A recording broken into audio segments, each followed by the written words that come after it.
They called her just the help low enough that the words could be swallowed by the wind before they reached the porch. They said it like a finality, the sort of plain, clicking verdict a man might hand down on a horse gone lame, practical and small, without sorrow. She heard it the way a stove hears a coal drop, a sound that settles into the iron and makes the rest of the room colder. She kept serving. The town of Hollow Ridge sat like an old thumbprint in the middle of the uncompromising prairie, where the earth held secrets and the sky kept its eyes bare. Houses hunched under tin roofs, a church steeple stuck its finger up at the clouds, and the saloon sign swung slow in the dry wind, creaking like an old man's joints. The saloon was where clothes got stamped with the town's judgments, where hands met for measurement more often than for help, and where the widow, plain and steady and quiet, moved from table to table without complaint. Her name was Mara Pike, though not many in Hollow Ridge would use it except in passing, like a piece of trade.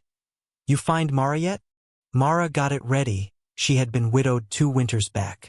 The man she had loved was taken by fever and mud, and she buried him with more hands on the rope than praise at the burial. People were more comfortable with rumors than with real grief. Rumors explained how a woman ended up alone without bending their own hands to help. Mara's back was broad from carrying buckets and chopping wood. Her hands bore calluses like old coins, edges smoothed by years of stirring soup and mending torn collars. She worked in the Widow Black saloon and boarding house. Widow Black herself, a small, stout woman with a face like a walnut and a voice that insisted people pay for what they took. The saloon smelled of coffee, stale cigar smoke, and the sweet abidance of flour dust. The kettle hissed on most days, a thin, continuous complaint, and the whiskey behind the bar glowed under the lamplight like amber coins. A summer afternoon had slid into the lamplight glow when he rode back into town. You could feel the change like the first press of a storm before the thunder. The air got tighter, the dogs quieted their barking, and men standing on the boardwalks drew up a measure of themselves.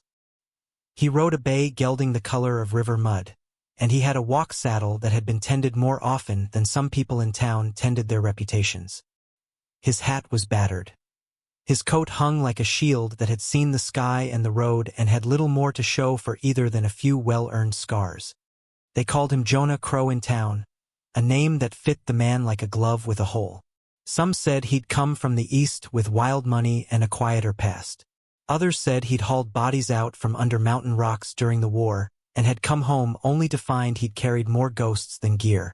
What everyone agreed on was that Jonah kept his mouth shut in a place that could dissolve into gossip faster than a lump of sugar in coffee, and that his eyes were the color of a river stone, cool, hard, and deep where men did not often look. He stopped at Widow Black's that day to leave his horse with the stable hand and see what the town had made of itself in his absence. He had watched from the porch for a time, the money in his pocket as plain as a ledger, the sleeves of his coat holding his arms like 2 certainties.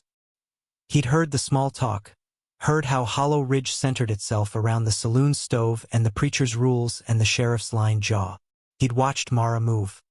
There is a way a woman can be plain and still be the most notable thing in a room.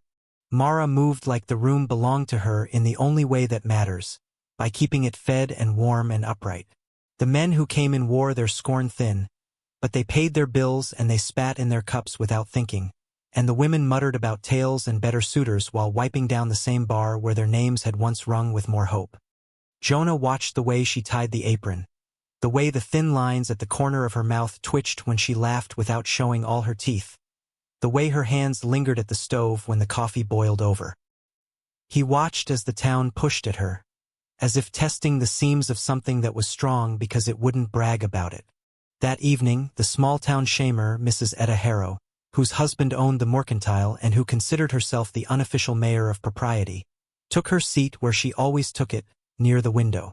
She had a tongue that could file a man down and a tendency to make the room feel too small for anyone she disliked.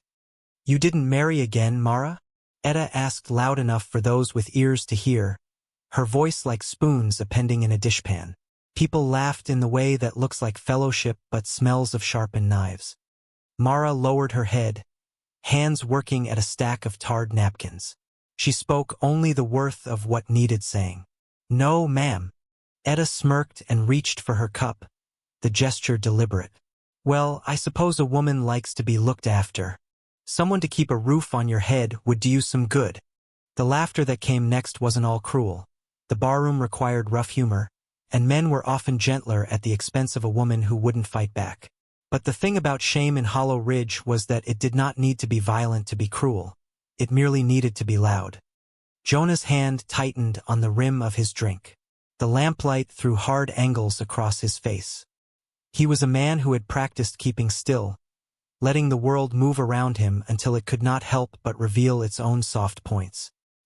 He had not come to this town to start debates, but he wasn't going to let a woman be ground down by cheap words when he could stop it with one simple act. He set down his glass, the sound thin and deliberate, like a coin on a counter. He stood and crossed the room, boots catching on the worn floorboards with a soft, regular rhythm. People turned, expecting a quarrel. Instead, Jonah stopped by Mara's side as she folded the napkins. He looked at Etta and then at the others who had smirked and smiled. "Miss Pike," he said, voice low enough that it was almost private but loud enough for the room to listen. "That coffee's about gone cold and the biscuits are getting soft. Why don't you take your break?" The saloon went quiet the way a church goes quiet when someone says the prayer wrong. Etta's eyes slitted like a woman offended she had not been asked first. "Excuse me?" she said, as if Jonah had the temerity to explain the moon's setting. Jonah looked at Etta for a long beat. He was a man with a patience that had the same thickness as his jaw. The town had no idea how thin his reticence was, how often it had nearly snapped. "I said she's had a long day," he repeated. "Let Miss Pike rest a while." Murmurs traveled through the room. Approval, curiosity, the shocked kind of silence that marks a new order. Mara's fingers stilled, then kept on folding. She took the offer as if it were another duty, an obligation to be accepted without show. She straightened, tied the apron at the back, and with a nod to Widow Black, turned toward the back stairs. That break took 5 minutes. It took her to the side porch where the kettle hissed and the smell of old coffee rode the air like a permanent guest.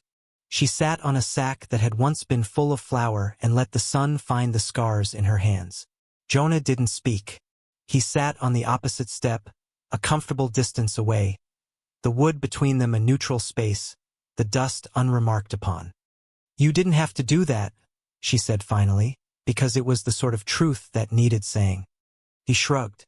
"Didn't want to hear folks knock someone down for no reason."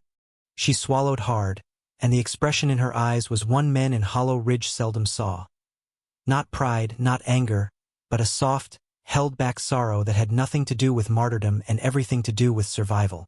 "People don't understand what says worthy in this town," she said. "If you're loud enough, you're entitled to the room. Quiet folks have to be useful to keep their place." Jonah studied her. The light made a halo around the loose darkness of her hair. He had faced guns and bad weather and the kind of hurt that left a man and his chest with the memory of someone else's push. Mara's silence was not weakness. It was the way people like her kept themselves whole through 1,000 small insults. That kind of quiet was a new kind of danger. It hid, and men in Hollow Ridge were fond of what they could hold in their hands. "You come back to town recently?" she asked, changing subject the way a woman carries 100 things in a basket. Her voice had the weathered hush of someone for whom words were tools, not flourishing banners. He nodded. "Enough to find the town hasn't changed much. Folks got the same edges. You got the same smile." She didn't smile, not rightly. She kept a small soft thing in her chest that sometimes felt like a laugh trapped behind a door. "I do the work I can," she said. "You do more than that," he said. It was the first thing he'd offered her without measurement or hidden bartering. She looked at him then, this man whose past was a rumor and whose hands were sure, and something small and dangerous like hope, nudged inside her. In Hollow Ridge, kindness was a currency that could bankrupt a man if he spent it unwisely. Jonah was not dumb to that. He had watched how folks accepted help with strings attached. He wasn't offering strings. He simply wanted to put a brick between someone and the biting wind. Poor as that was to some, it suited him. He liked the way her jaw softened when she believed a person without demands. He left the saloon later that night with the horse he'd come in on and Mara's word under his skin. The town kept rolling its eyes at the idea of men who stuck their necks out for widows. They preferred heroes with loud hats and louder bullets. Jonah was different because he favored the slow remedy. He believed that a man's true metal didn't flash bright but bore itself in small steady acts. Mara returned to work at dawn as she always did. The stove hummed, the kettle lifted its hiss like a thin white flag, and she moved with the unglamorous ease of someone who had made her life into a set of chores and then realized the chores were a kind of sanctity. She rinsed plates with careful motions, stacked bowls until they balanced, and patched a cuff or two with a stitch that would hold. Those morning hours were when the town washed itself clean of last night's sins. Boots on the boardwalk scraped the dust into a social ledger. Men came in and took their coffee as if the act of drinking could erase whatever small ignominy the day had in store. Some of those men were the first to mock, the last to forgive. They had mouths that could set a woman to burn, nicking her dignity with a line of words. One of the town's favorites at the time was a man named Silas Gray. He had a chest built like the front of a wagon and a voice set to make his sentences into laws. He owned half the arguments in Hollow Ridge and every one of them with an air of having invented the wind. Silas liked to pick at Mara's patience the way a boy picks at a scab. Maybe he took comfort in the certainty of being cruel where no one fought back. He never imagined that shame could be a weapon that would turn a town's eyes. "You got no ornament to your hand, Mara," he told her one morning in front of the bar, tapping the bar with his knuckles like a judge bringing a gavel down. "A woman oughta have makeup or a ring. Keeps a fellow from guessing." There were chuckles. The men near the stove laughed like they had been given permission to be mean. Mara's hands were busy washing a cup. Her shoulders did not slacken. Instead, her shoulders squared because she had learned the art of standing small yet unbroken. She did not answer at once. Her mouth shut on its words like a drawer. Jonah was there that morning, 2 stools down. His coffee steaming in a tin mug, he kept cupped between his palms as if the heat held his thoughts together. He looked up at Silas and then at Mara. He watched the game of humiliation in progress and saw how it was fed by complacency. His jaw tightened. "You sound like you need a mirror, Silas," he said slowly, watching the man's face to see whether the jab caught. Silas turned to him, a fizz of anger in his eyes. "You think you can tell me about decency, Crow? You been gone long enough to lose what taste you had." Jonah didn't stand. He set his mug down with the same deliberate patience he had shown before. "Don't put someone down to make yourself look higher," he said, the words soft but edged. "It don't make you a man. It makes you small." Silas' hand went to the table like a man trying to steady himself. He'd gotten away with the town's crueler jests for too long to be told off by a newcomer and a woman. "You got no right to say that," he snapped. "No more right than you had to say what you said to Miss Pike," Jonah replied. There was a hush, like the air waiting between thunder and the first fat rain. The men who had been ready to snicker just moments before now looked at Jonah, as if he were a hand reaching into something sticky. A scuff of boots, a scratch of a chair. Jonah's voice held the sort of quiet danger that made people reconsider whether their lives were truly their own to spend. Silas stood, the motion like a man doing something expected, and the fight in his eyes died a slow death under the gaze placed upon him by the man who'd been a rumor. "You're pickin' fights?" he asked. "No," Jonah said simply. "Just asking for folks to be decent. We're all tired. We don't need other folks picking at us." Silas, who thrived on the sound of his own voice and the small power of being unapologetic, took 2 steps closer. "And who asked you to be a hero, Crow?" Jonah's reply came like a stone dropping in a well. "Nobody. I just like being somewhere the small things stay right." The fight didn't happen. Hollow Ridge's fights usually happened by dusk behind the saloon with whiskey and audience. But today the town had looked at the motion of decency and, for once, it felt good to accept it. The men looked at Silas and, for the first time that week, his confidence felt paper-thin. Later that afternoon, Mara found Jonah patching a fence on the edge of town. The fence ran long, marking a property that had belonged to a family who'd left when their barn went up in flames. Jonah's hands moved through the work with a slow, certain rhythm, as if hammering and tying wire set a metronome to real life. The sun was low. The prairie dust clung to the hems of their coats like a soft apology. "You got plenty of hours today," she said without preface. People in Hollow Ridge used work to be conversationally safe. Jonah looked up and wiped his hands on his coat. Needed to fix a few things. Fences don't let themselves stand. She watched his hands as he straightened a post. There was something about the way men worked that said as much as any speech. She had seen Jonah's hands in the saloon, steady, not hurried. They were hands that had known recoil and plow and maybe healing, too. Up close, his face revealed the faint lines of a life that had been tested and kept trying. "You're not from around here," she said, the statement more observation than question. He laughed, that soft, edged laugh men made. "I'm not from anywhere that matters to this town. I'm from a place where folks learn the long ways of saying sorry. I just liked the look of the land when I passed through."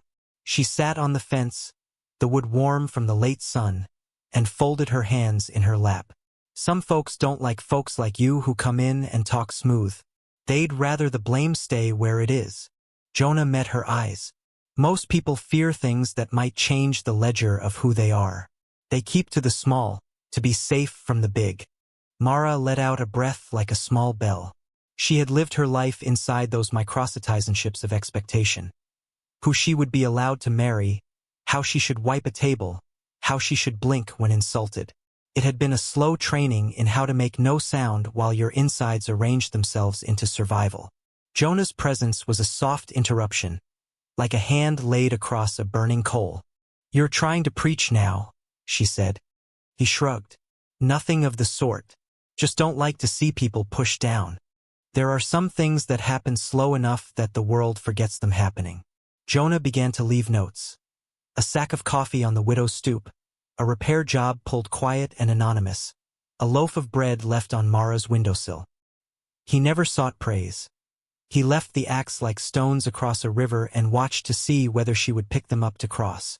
Mara noticed, and every act was like a small tide changing the shore of her belief that people were only capable of self-interest.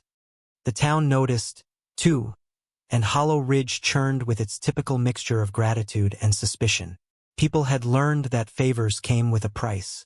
That is how gossip is made, by assuming the most scent of danger in an act of kindness. Etta Harrow, who kept the ledger of what was respectable, sniffed as if she were in a room with a stray dog that had the temerity to wag its tail. "You seen it?" she asked Silas one morning, eyes sharp as the edge of a knife hidden in a glove. "That crow's putting things by Miss Pike's door. I don't like it." Silas grinned, which for him was a line that meant trouble. Maybe he's soft. Maybe he's got a soft spot in his heart for sharp things. He laughed at his own joke. Men will always find mirth in making someone else the butt of it. "He's done more than leave a bag," Etta said. "He's been speaking up in the saloon, making folks look kindly at a woman who, well, she's a good worker, but she ain't the marrying kind." Silas's grin faded into something more practical. "You want me to fix it?" "Not fix," Etta said. "Expose. Folks like to see what a man really is. We can't have queers in our town." Her voice was small and righteous and filled Hollow Ridge the way perfume fills a room when the bottle is cheap. Silas, who liked to set himself as the town's bouncer of steam and shame, thought about stirring it up. He had learned to use charcoal to carve people's reputations and felt the town's warmth when he wielded it. It was easier to rile the herd when there was a spectacle, so he decided to give Hollow Ridge a show. He started telling a story that Jonah was bringing gifts to the widow as a way to court a marriage he had no right to propose. Rumors, once given a tail, become animals that run. Before long, men were guessing at the reasons and naming them public property. Women were certain that the stories were a mirror reflecting their own limited options.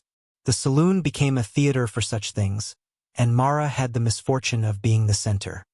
Jonah heard these whispers like wind in a closed window.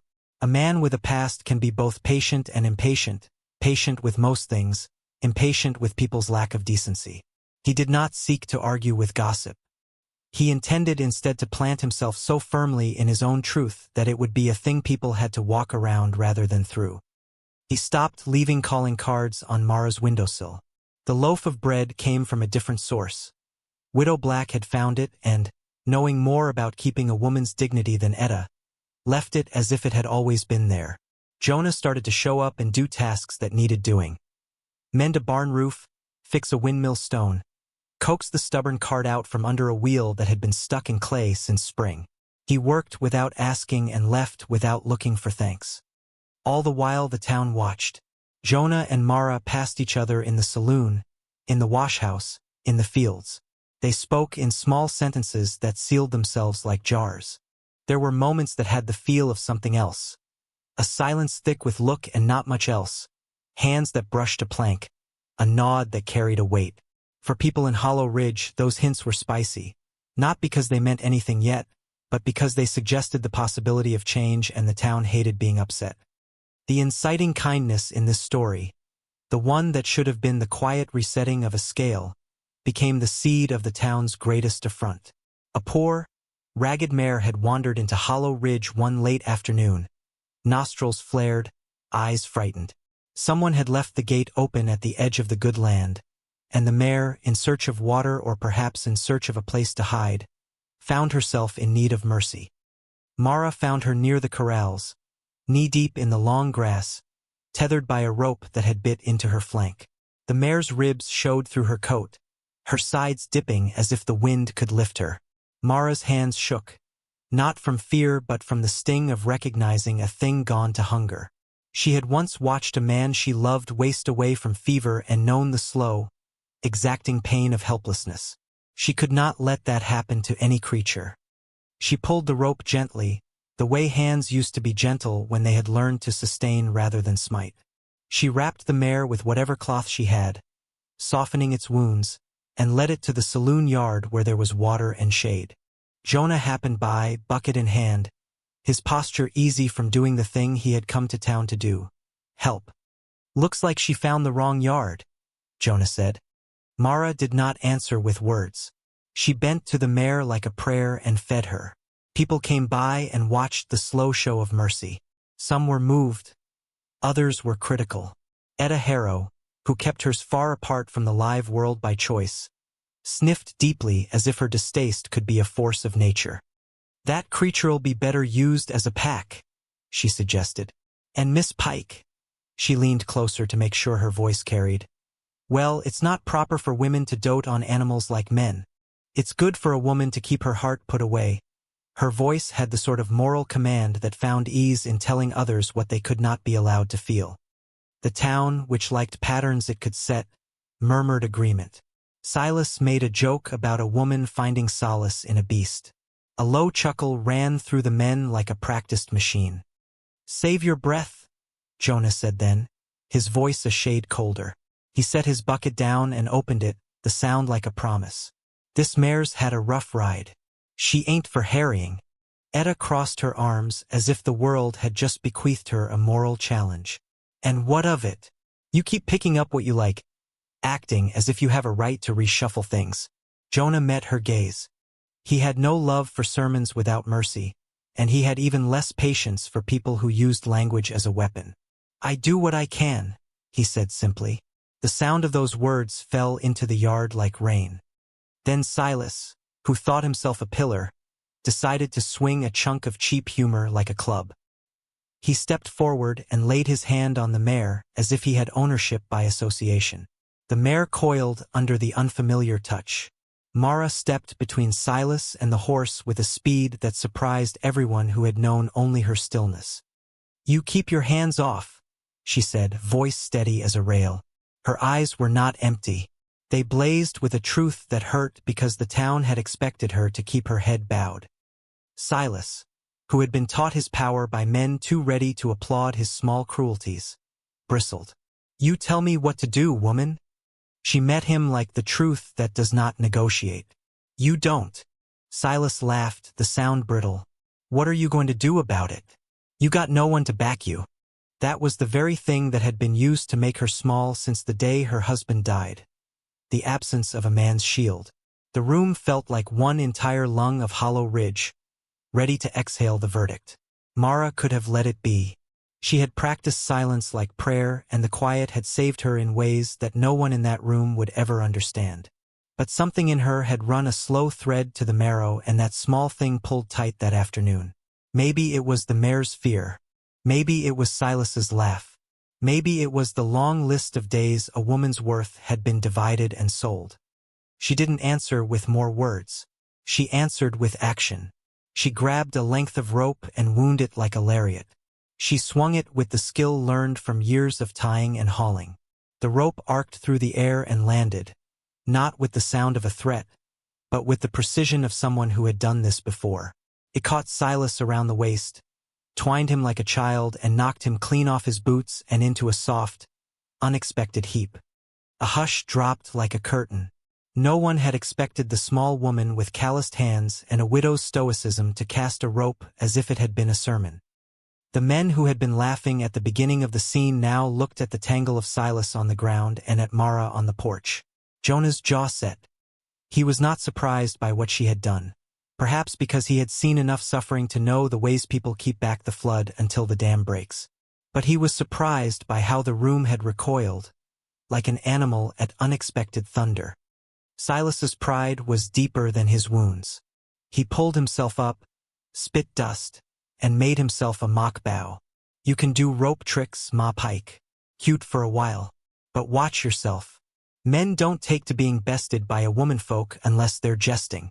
Mara didn't flinch. Her hands were steady. The mare, now calmer, nudged her and whickered in a sound that made the room softer. Jonah stepped forward then. He did not shout. He sat down on the rail like a man who had something to say and a mind to weigh it. Enough, Jonah said. His voice was a low thing, not for the men but for the sense of the place. He had a way of speaking that left the room listening for the sound of a man who had used words sparingly but never wasted them. You want to keep running your tongue, Silas? Then you better be ready for consequences when someone puts down the match. People's lives are more like fire than you like to think. Silas bristled but then looked away, because he knew there were lines that men in Hollow Ridge would not cross if a stranger with a steady look said so. Jonah's intervention was not a trumpet call. It was a measured thing. Took the room a beat to recalibrate. Etta Harrow, who had used Mrs. Harrow's philosophy as armor, pursed her mouth like someone who had been insulted by decorum. You find it necessary to tell people how to live, Crow? Jonah gave the smallest of smiles. I find it necessary to stop folks from being cruel for sport. And that would have been the end of it, but Hollow Ridge had an appetite for spectacle. Silas, humiliated and bruised in a way his pride resented, turned the event into a moral drama. He called Mara reckless and untoward and began to ask charges that sounded like an attempt to paint her as more than a widow who had tied a rope. The town's scuttlebutt found wings. Silas made sure he told everyone that Jonah was arming a woman to upset the town's order. Things like that curl around the town and gather authority the way leaves gather in a drain. People began to look at Mara with new suspicion. Not quite the same as they'd once had when they assumed she was only just the help, but a new curiosity that felt worse because it suggested she might be dangerous.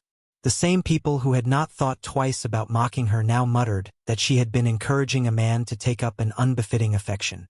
In Hollow Ridge, even the hint of a woman wielding a rope like a weapon was news worth the price of commissioning. Mara felt the heat of it but made herself small again, working the counter like a thing that was set to do its job. Jonah watched the way people laid judgment like planks in a path. He could have left the town to its own devices, but he found it increasingly hard to simply watch.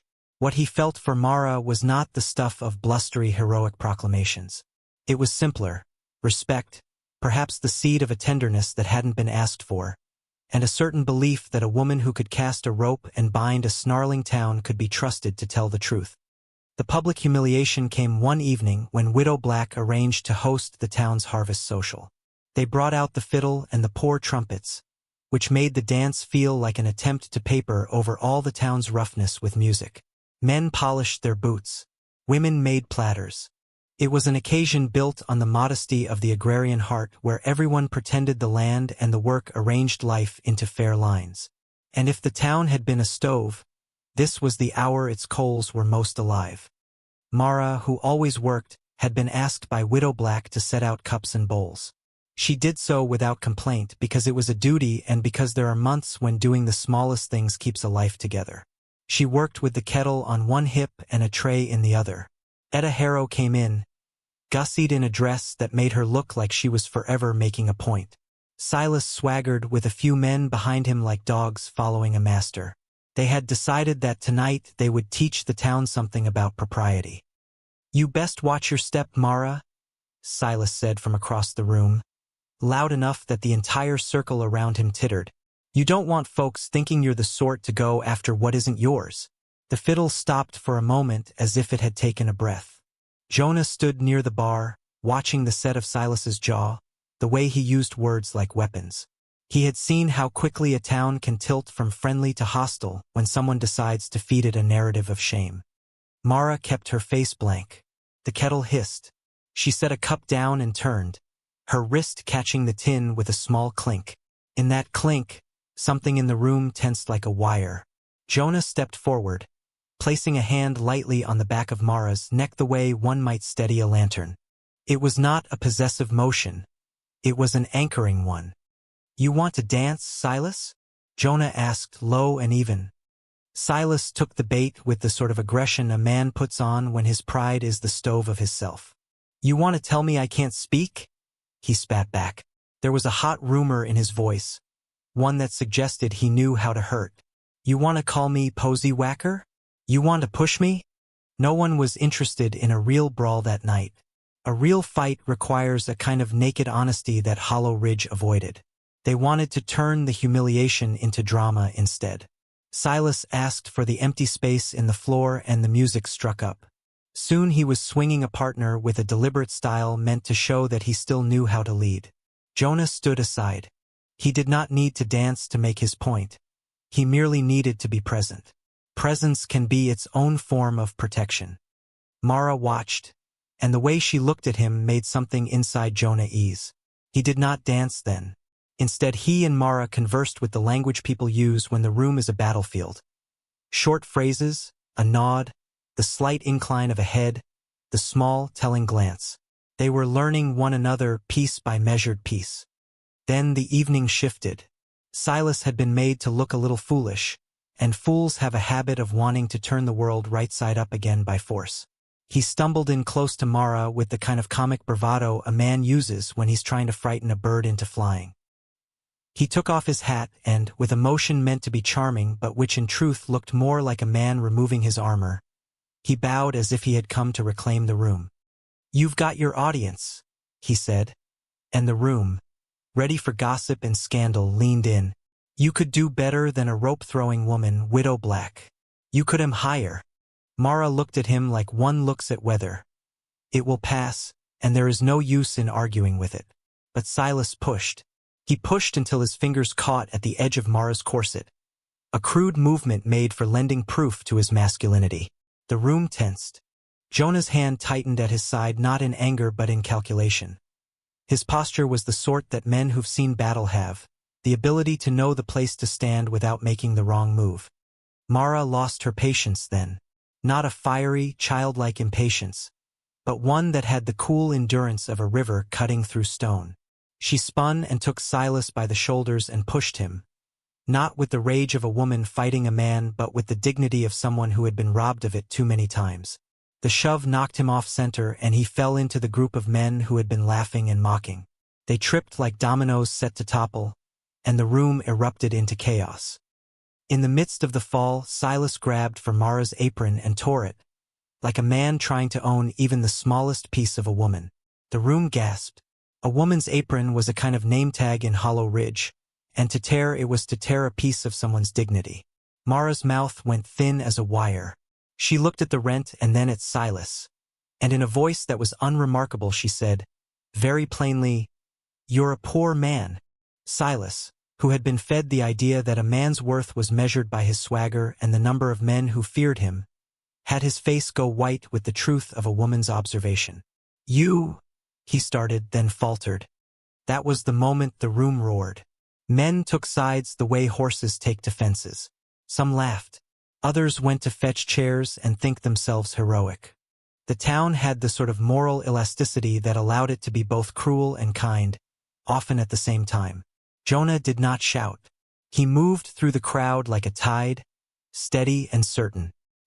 He reached Mara's side and took her hand, not with a possessive claim but with steadying, like a man holding a lantern beside someone who'd kept small kindnesses lit for a long time. I won't have folks tearing at her apron, he said, voice threaded with something that made the room still. Not all sound did that, but Jonah did. Silas, now bleeding pride and perhaps a small cut along the cheek, lunged, but the room was tired of his performance. He slunk back, his audience diminished. Jonah steadied Mara and she steadied back. It was the kind of fight that did not leave scars so much as reset things. A woman had been pushed and she pushed back, and a man had followed a trend of humiliation and had been undone. The salvation that followed wasn't loud. It was quiet, like a ledger being balanced. People started to see Mara in a different light. Not because she suddenly had more to offer than she already had. She had always been the same patient, steady woman, but because a town had the capacity to change its measurements when someone dared to pick up a different standard. Jonah's presence at her side was a proof not of ownership but of a different kind of solidarity. The one that says, a person is worth more than the cheap tally of gossip. Later, in a breathless, private corner of the saloon, Jonah found Mara with a hand to a sink, scrubbing at the rim of a cup with a diligence that made everything else hush. Her hands were slight now in the pool of lamplight. She looked up when he came close. You didn't have to do that, she whispered. He took a moment to answer. I couldn't stand it, the words were as spare as the rest of him. He leaned on the counter, and his profile showed a man as tired as he was determined. You did right. You stand for yourself and people forget how that looks bad on them. She gave a small laugh, the kind that had sadness tucked into it. You make it sound like courage. He shrugged. Sometimes courage is just a ledger. You don't let someone keep writing you down. Their fingers brushed over the rim of the cup. It was a small contact, but it was a moment of truth. Their lives, at least for an hour, negotiated a new map. The town, for all its outward hardness, liked a neat narrative. Jonah's steady interventions became a quiet rumor of a different quality. Men who once mocked were now watched by wives who wondered if perhaps common decency might be learned. Women found a small, dangerous hope in seeing how a man could stand without being loud. Children who watched learned that the world was not immutable. That sometimes someone would toss a stone into the water and not expect to see ripples stop at the edge of their hand. Still, Hollow Ridge had a way with endings and beginnings that liked to make them public. The social arcs of the town bent toward either redemption or ruin, and people found solace in deciding which to choose for others. Months passed, and the small kindnesses Jonah had left on stoops and Mara's quiet, steady presence began to weave together. The wounded mare became stronger. Jonah fixed fences and mufflers and Eliza's old sewing machine. Widow Black's saloon bore on its ledger a higher count of regulars who came not just to buy but to stay. People started to think of Mara as someone you might trust to knot your halter. Few thought to ask whether you might trust her with your heart. The true test came when Jonah's past reared what it had tucked away. A man named Garrett Hale, who had been a drifter and a troublemaker with debts, rolled back into Hollow Ridge one autumn day with a chip on his shoulder and a vengeance that smelled of old whiskey. Garrett had known Jonah from the songs that men sing about men who ran far away and kept no address. He meant to stir trouble, perhaps to remind Jonah that his past could be a curdle in the present. Garrett slunk into the saloon the same way a storm sneaks up, with the sly promise of sudden wind. He sat at the bar like an old stain no one had scrubbed out, and the room held its breath. He ordered whiskey, and he watched Jonah with the kind of look men use when they measure debts others think have been paid. I hear you've been palling with the widow woman, Garrett said loud enough to be heard, his voice like a wormhole. A small thing with a big echo. His look was meant to slap and to mark Jonah as compromised. Jonah did not react to the bait the way men might expect. He set his glass down gently and met Garrett's eyes, which, like Jonah's, were not the kinds to hand out quick judgments. There was knowledge between the two of them, the kind that had been forged in harder fires than Hollow Ridge had to offer. "You got a claim?" Jonah asked. Garrett smiled as if he had won before he'd started. "Maybe I do. Maybe you left things half-said in town you run from." Mara, working in the back, felt a shift like someone creeping up on a sleeping dog. She wiped her hands and moved forward without thinking. Garrett turned to her with a sneer of recognition, as if she were a face in a card game he'd rather shuffle. He stepped forward and struck at the thing men in Hollow Ridge often miss. He tried to drag her name into a kind of vice that made people who lived in rumor-green places quick to judge. But Jonah, who had learned the painful art of being measured, did not pull the trigger of a gun. Instead, he did something quieter and more dangerous in its own way. He defended Mara in a way that told the town this was not a fight for his ego but for a woman's dignity. He stepped between them and placed a hand on Mara's shoulder, anchoring her as he had before. "You listen to me?" Jonah said, voice low like the baritone of a man who had been through worse. "You come here to make trouble and you'll leave with nothing but dust. Miss Pike's name ain't for you to drag to your gutter talk." Garrett laughed as if that were a small jest. "You reckon you're the man in these parts to tell me that? You got a past like mine, Crow. Don't make me out to be the fool here." "You make the choice," Jonah said, and there was an authority in his tone that shifted the room. "You can leave now, or you can make this place less decent than it already is." Garrett, who was mostly bluster, found himself up against a wall of townfolk who liked the idea of someone keeping the peace. He left, muttering threats like a man finding his last mile of dignity collapsed. He had wanted to start a story about Jonah that Hollow Ridge might eat clean, but instead he found himself leaving with the taste of dust. That night, the saloon was quieter than usual. Jonah sat on a stool with his hat in his lap. Mara sat near enough that their shoulders could almost touch but not quite. The space between them had the feel of a line drawn clean, the sort people rendered when you are both near enough to be obvious yet distant enough to maintain the town's decorum. "You think he's gone?" Mara asked softly. Jonah shrugged. "He's got a habit of showing up. Mostly he likes tearing scabs. He's left for now." She let out a breath. You could see the strain of months on her in the way her hands rubbed a cloth against the edge of the table. The only motion a person who had been handling hurt knew how to do. Jonah watched her in a way that made his otherwise closed chest open like a book laid face up. "You should leave," she said suddenly, the words slipping out of her like a secret that had been hoarded. Jonah looked up with one eyebrow raised. "Leave. For your own self's good," she said. "You're not the sort to root yourself in a town like this. You have ghosts and they'll follow. Someone like you should be free of us." He smiled then without show. "People get weighted different ways. Where I'm at is fine by me." She met his gaze and, for the first time, they found a softness that was not haggled. "I'm glad you're here," she said.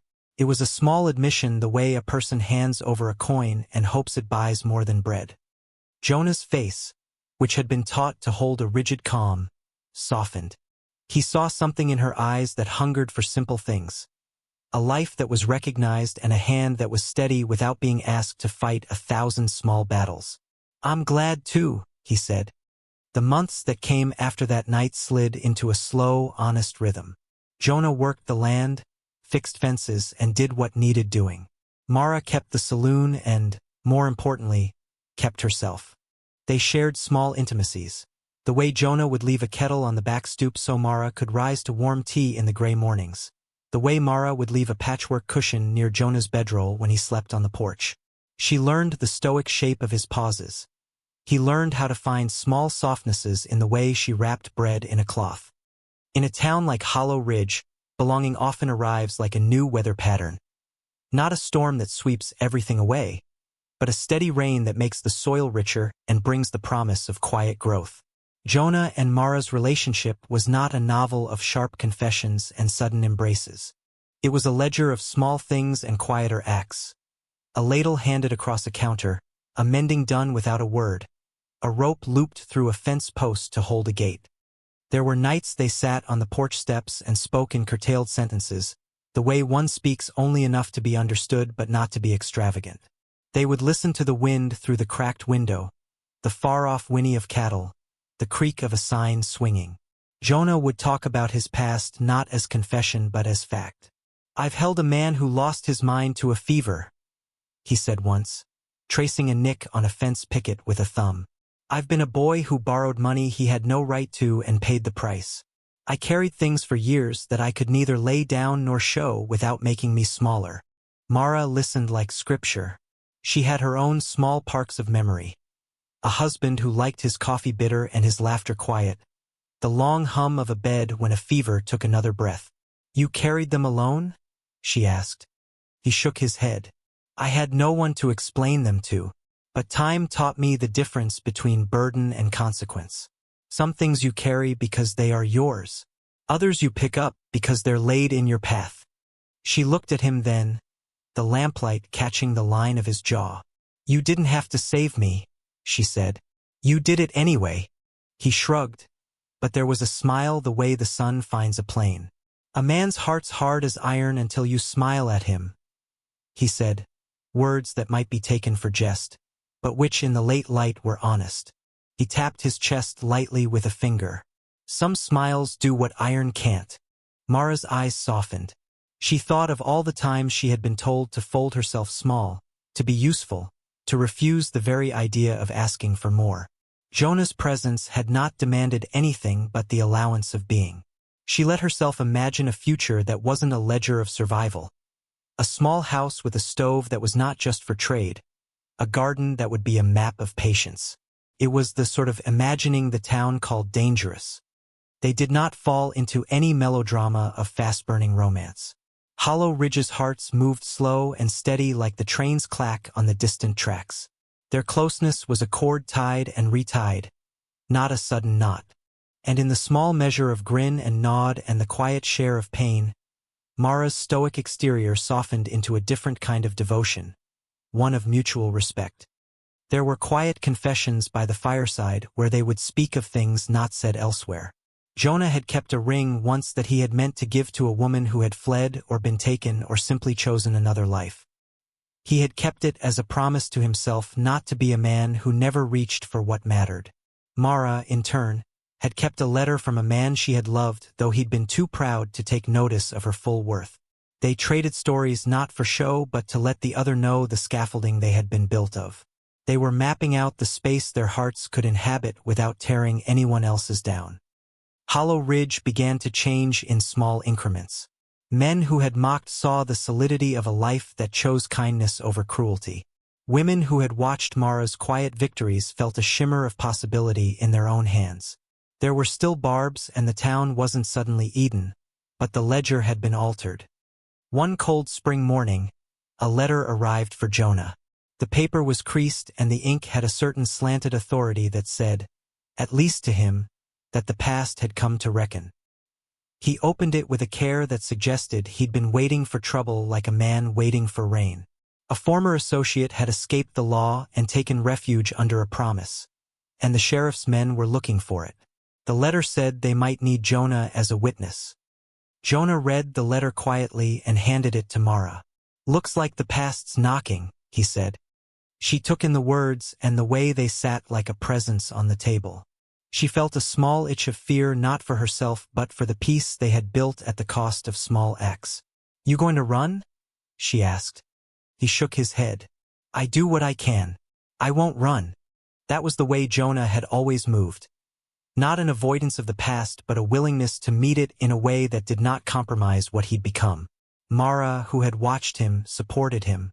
People who have been dismissed find strange courage in each other. Jonah had done small, true things for her and she, in turn, would stand for his moments of reckoning. He rode out to meet the sheriff with a steady gait and came back with a cleared name and a rough nod of thanks from men who had judged him too quickly. He did not parade the victory. He let it sit like a well-tied rope. The town accepted the outcome and life returned. Spring turned to summer, and Hollow Ridge settled into its pattern of small mutual mercies. Jonah and Mara's story did not climax in a dramatic public embrace. Instead, the town found that a woman who had been called just the help had new stock on her worth. People began to take their cups of coffee from her hand with a look that had softened. The men who once jeered found themselves being a touch kinder. Silas never really recovered his swagger. He found a certain humility in being checked. He still talked, but his sentences were smaller, because he had learned that people would not let a man wage war with others with impunity where Jonah stood. Then the epilogue came ordinary as a noon. Months passed, and with the survival of seasons came a quiet shift. Jonah and Mara mended a porch together. They planted a small garden behind the saloon's kitchen where peas came up in green, eager rows.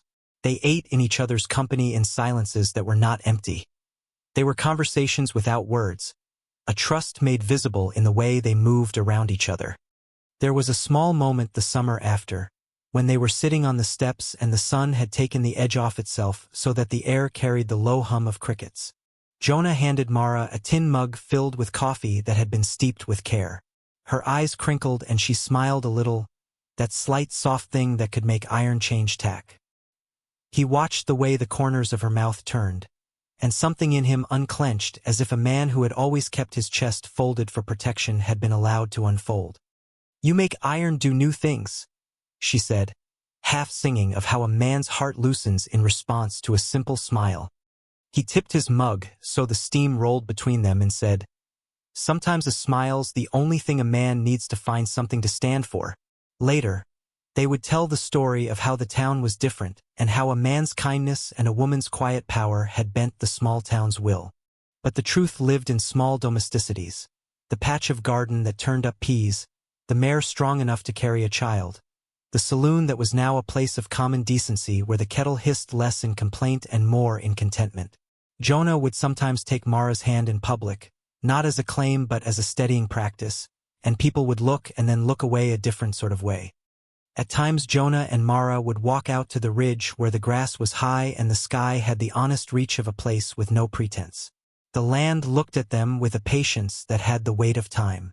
Jonah would say little, Mara would say less, and the wind would hold their words like small birds. They found in each other land enough for respect, friendship, and the kind of intimacy that didn't require making all its noises in public. And then, because men and women need something that pulls them together as much as it pushes them apart, Jonah fetched a ring. A plain band that he had kept for a long time as a promise to himself that one day a man would not be afraid to offer something true. He took her hand on a porch step, the summer sun slipping into lamplight, and he slipped the ring onto her finger. It was a small gesture, not a parade but a settling. Mara caught the ring between calloused fingers and for the first time in years let herself be light without fear. "You don't have to say you'll be mine," Jonah said softly. "If you don't want it. I just wanted you to know what I have." She looked at him as if this were the final measurement and then suspended the weight. "I don't belong to anyone but the things I do," she said. "But I can share them." They did not kiss that night. They did not need to. The silence between them was full and warm like bread taken hot from the oven. The town, watching from its porches and through its small windows, decided that this was as good an ending as any. A woman who had stood steady and been honored, not because she'd been noisier or prettier, but because someone had finally seen her worth and chosen to stand at her side. In Hollow Ridge, people learned that the simplest acts, a hand on an apron, a rope thrown in skill, a man's small gesture of protection, could change the ledger that had kept the town a little cruel and a little small. There were still whispers of jealousy. There was still a woman like Etta who kept her pronouncements. But those things had less purchase. People took notice and sometimes altered their ways. The town, which had been built on judgments, found new currency in the form of ordinary kindness. When a narrator's voice would later try to tell their tale, they would say plainly that if you saw yourself in Mara, in the woman who kept her heart safe yet offered it to the world by doing small things, you should remember this. Some roots grow in silence. They are not less for that. They simply hold steady until someone sees them and chooses to water them. If Mara's story hit you hard, if you felt the pinch of the saloon's laughter in your own chest, don't forget the ones who stay quiet. Watch for them. A lot of us go through the world like cattle. We make noise, but we do little to change the ledger. Those who lift a kettle for someone else without the need for praise are the ones that make towns kinder. If you have one of those people in your life, remember to be the sort that waters the quiet places. She gave everything without asking. And finally, someone gave back. Months later, on a porch washed in the slow amber of a prairie dusk, Jonah and Mara sat together. The kettle hissed in the kitchen.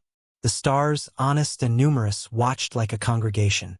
Jonah took her hand, rose with the careful rustle of a man used to being careful, and looked at the town they had both softened without loud admission. He tipped his hat in a small salute to Hollow Ridge and to the quiet nights that made the town what it was. And that's how a whisper changed a town.